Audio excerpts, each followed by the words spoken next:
Atau juga mungkin yang pernah kenal dengan istilah HDL, LDL, ya HDL itu lemak baiknya, LDL lemak tidak baiknya, seperti itulah. Nah sekarang masalahnya yang terbentuk dari metabolisme glukosa tadi adalah lemak-lemak yang tidak baik. Jadi kombinasi yang paling tanda kutip itu menyakitkan adalah ketika di tubuhnya penuh dengan lemak yang tidak baik, dan jiwanya, hatinya, pikirannya, perasaannya, moodnya dalam keadaan tidak baik pula, dan ini punya potensi sangat besar untuk terkena penyakit-penyakit bahkan autoimun. Ya. Nah, pilihannya adalah kita perbaiki lemaknya, gitu kan? Jadi kalau mau saya katakan, berarti solusinya apa? Oh, gampang sebenarnya. Kalau memperbaiki imun ya, atau memperbaiki mood segala macam, maka salah satu doa yang diajarkan oleh Nabi kita alaihi salatu wasallam adalah ya muqallibal qulub tsabbit qalbi ala dinik. Ya muqallibal qulub. Pernah dengar doa itu kan? Ya. Dan perbanyaklah bersedekah. Ya, perbanyaklah bersedekah ya, karena sedekah itu salah satu cara untuk meningkatkan hormon kebahagiaan. Ya, sedekah adalah cara paling mudah untuk meningkatkan hormon kebahagiaan. Jadi tiap hari ibu-ibu sekalian ya, dan salah satu istri Nabi SAW ya, dikenal sebagai salah satu ummahatul mukminin yang gemar sekali bersedekah.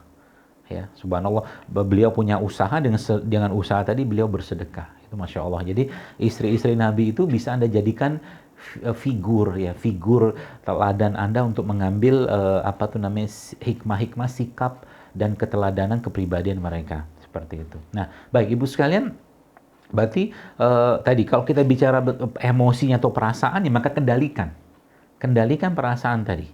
Ya dengan cara apa? Banyaklah sibukkan diri dengan berbuat baik, sibukkan diri dengan Al-Quran, sibukkan diri dengan ikutin kajian-kajian. Dan kalau boleh saya katakan ya, usia jelita seperti ini, ya, kalau boleh saya katakan sudah saatnya untuk tidak lagi berkumpul dengan, kalau bahasa kampung saya itu, teman yang hau-hau. Hau-hau itu apa? Gak ada manfaatnya. Ngomong ini, ngomong itu, nggak ada keimanan itu, ya, nggak ada meningkat sama sekali dengan ketemu si A, si fulana, nggak ada. Kalau ketemu kayak teman, kalau boleh saya sarankan, udah saatnya mencari teman yang lain, yang kalau ketemu sama dia, obrolannya itu, ya saya, masya Allah, tiap hari kok merasa makin dekat dengan kematian saya ya, gitu. Omongannya kayak begitu. Bukan kita sedih terus, bukan. Tapi kita bisa, ketika ketemu sama si fulana ini, kita bisa lebih dekat dengan Allah, gitu kan. Bukan cuma sekedar, lu masak apa tadi? Lu makan apa? Lu kemana tadi? Segala macam. Gitu-gitu doang hidup. Ya. Nggak ada faedahnya, gitu kan. Subhanallah kan, sekalian. Jadi, sibukkan diri dengan kebaikan, ya.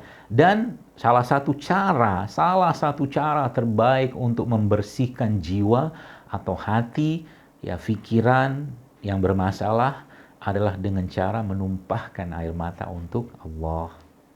Itu cara paling enak, ya.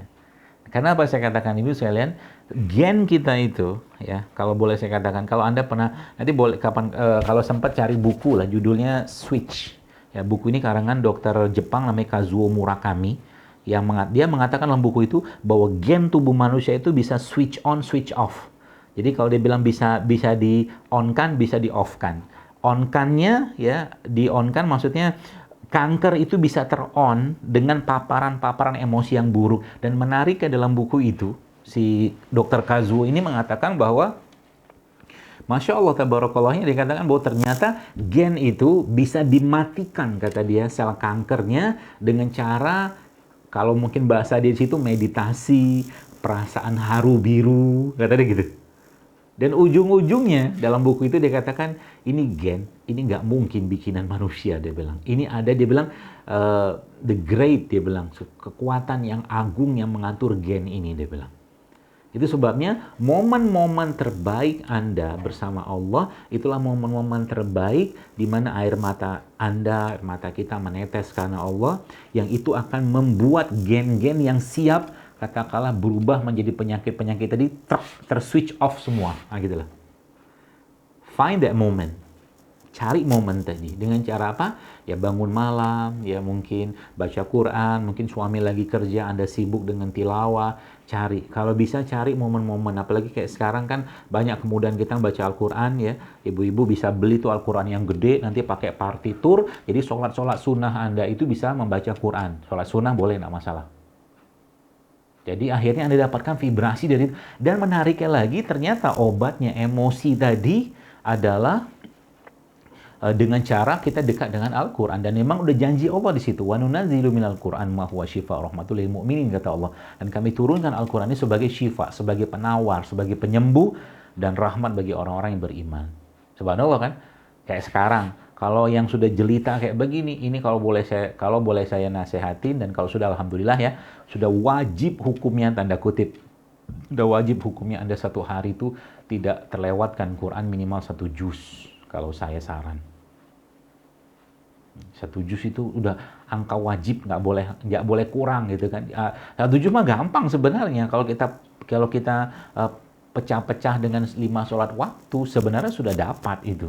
Ya kalau 1 juz itu kan kurang lebih sekitar 20 halaman lah, kurang lebih 20 halaman.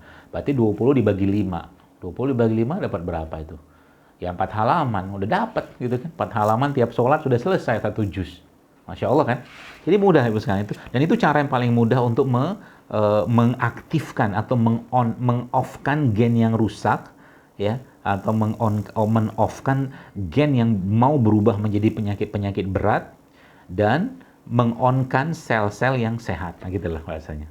Nanti coba dibaca Bu. Buku itu menarik sekali dan banyak dibahas di kalangan ilmuwan juga, penelitian tentang gen switch on, switch off tadi. Nah, kembali ke itunya tadi, ke mana?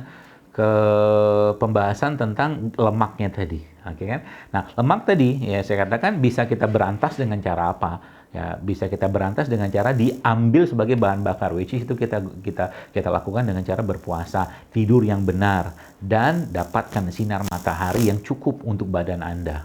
Jadi tiap hari itu harus ada waktu Anda bertemu dengan matahari. Kenapa?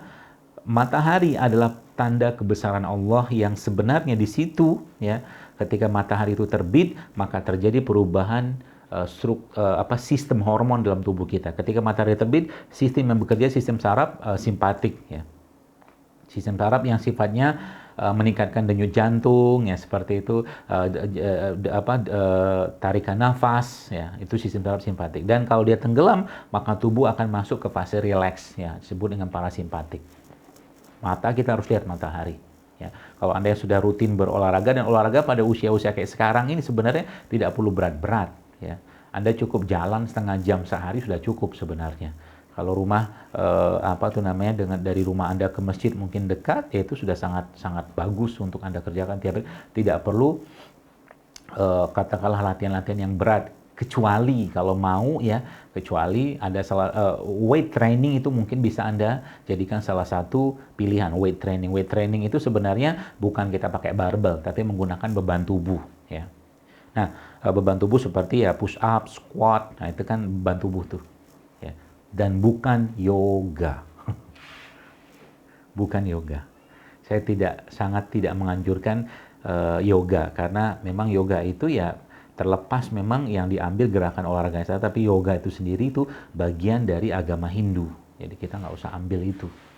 Ya, sebenarnya kalau benar-benar mau ngerjakan olahraga dengan benar, ya sholat itu sebenarnya juga sudah olahraga. Kalau sholatnya benar, maka tubuhnya pasti akan teregang, ya, stretching, relaxnya itu sudah sangat dapat dalam sholat. Nah, baik. Berarti, Bapak sekalian, di samping kita dengan puasa tadi, dengan mungkin kalau yang kenal sekarang dengan intermittent fasting gitu kan, sebenarnya dengan puasa-puasa sunnah sudah sangat cukup. Puasa-puasa sunnah sudah sangat cukup, ya. Ya, ditambah lagi dengan asupan lemak-lemak yang baik, ya. Asupan lemak-lemak yang baik itu contohnya apa? Ada minyak zaitun, ya, ada minyak VCO, ya. Atau kayak umur kayak sekarang ini, mungkin saran saya produk-produk yang berbasiskan santan yang diolah, ya sebaiknya jangan dimakan lagi. Jadi kalau Anda pengen makan santannya aja diminum. Kaget kan? Bingung kan? Santan itu pernah saya bikin postingannya. Santan tuh Ibu sekalian itu sebenarnya kalau Anda mau bikin minuman dari santan itu bagus sekali. Bahkan santannya nanti diambil ya dari kelapa tua. Nah, termasuk juga baru ingat saya. Kelapa tua itu kalau bisa setiap hari Anda minum air kelapa tua. Kelapa tua itu tandanya apa? Dia batoknya udah keras, udah coklat lah. Yang kita bikin biasa bikin buat santan. Dagingnya kan buat santan tuh diparut. Nah, itu airnya minum tiap hari, sehari sekali. Oh, itu bagus banget Pak Bu, Ibu-ibu sekalian, itu Masya Allah. Air kelapa tua itu ya memang dicocokkan buat orang yang sudah usianya tua. Di atas 40-50 tahun karena memang kandungan nutrisi dia tuh lebih gampang diserap oleh tubuh kita dan dia lebih banyak mengandung makronutrien. Makronutrien atau mikronutrien, kurang lebih kayak begitulah.